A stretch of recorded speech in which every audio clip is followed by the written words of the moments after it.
Hello friends, আজকের বিষয় security for keeping piece in other case. বিষয়টা কি? বিষয়টা হচ্ছে অন্য ক্ষেত্রে শান্তি রক্ষার জন্য জামানত। একটু বিস্তারিতভাবে বলি এবার।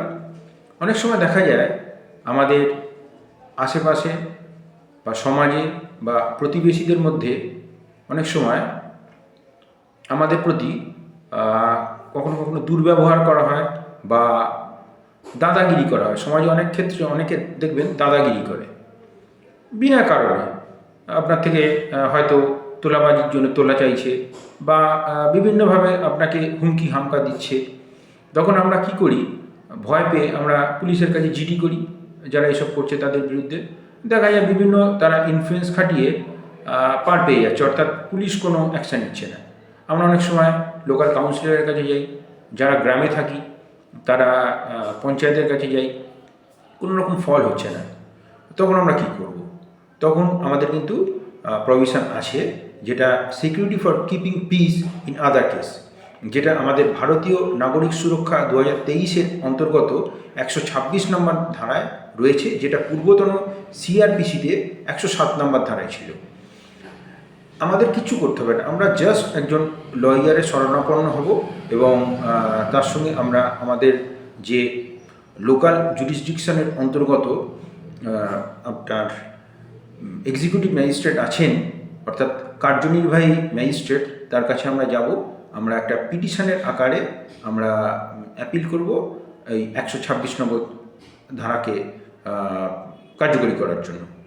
তখন ম্যাজিস্ট্রেট যদি মনে করেন যে হ্যাঁ, আমার এই পিটিশনের বিষয়বস্তু ঠিক আছে, অর্থাৎ আমাকে সত্যি কেউ হুমকি দিচ্ছে বা আমার উপর কেউ দাদাগিরি করছে বা বিভিন্নভাবে শান্তি ভঙ্গের কারণ হয়ে দাঁড়াচ্ছে আমার বিরুদ্ধে, তখন যে বা যারা এই কাজটি করছে, অর্থাৎ শান্তি ভঙ্গ করছে বা দাদাগিরি করছে বা উৎপাত করছে, তাদের এগেনস্টে কেন আগামী 1 বছরের জন্য তারা জমানত রাখবেন না, যে তারা ভবিষ্যতে এই 1 বছর শান্তিভঙ্গ করবেন না, কেন তাদের এগেনস্টে এই মুচলেখা নেওয়া হবে না, সেই মর্মে একটি নোটিশ করে।